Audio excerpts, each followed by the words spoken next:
পেয়েছেন। এখন অনেকেই আছেন কষ্ট করে, হয়তো জায়গা আছে, ঘর নাই, কষ্ট করে আছেন, তাদের জন্য আরেকটা তালিকা হচ্ছে।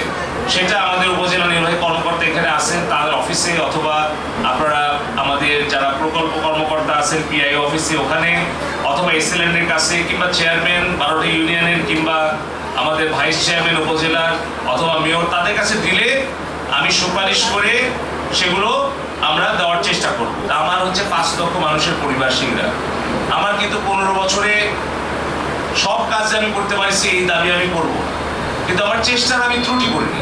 আমার এমপি থাকা অবস্থা আমার ব্যক্তিগত তহবিল 2 লাখ 5 লাখ যা আসছে আমি স্বচ্ছতার মাধ্যমে আপনাদের সামনে প্রকাশ্যে সেটা বিতরণ করেছি। 1 টাকাও কোথাও দুর্নীতি করিনি। নগদের কাছে সব গ্রাহকই প্রিয়, তাই তো সারা দেশে ক্যাশ আউট চার্জ সবচেয়ে কম।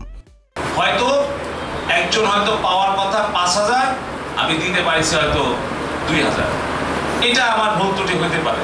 অথবা হয়তো আমার কাছে আসছে 100 জন, আমি দিতে পারছি 50 জনকে, আমি 50 জনকে দিতে পারিনি। আবার প্রতিমন্ত্রী হওয়ার পরে আমার ব্যক্তিগত তহবিলের পরিমাণও বেড়ে গেছে।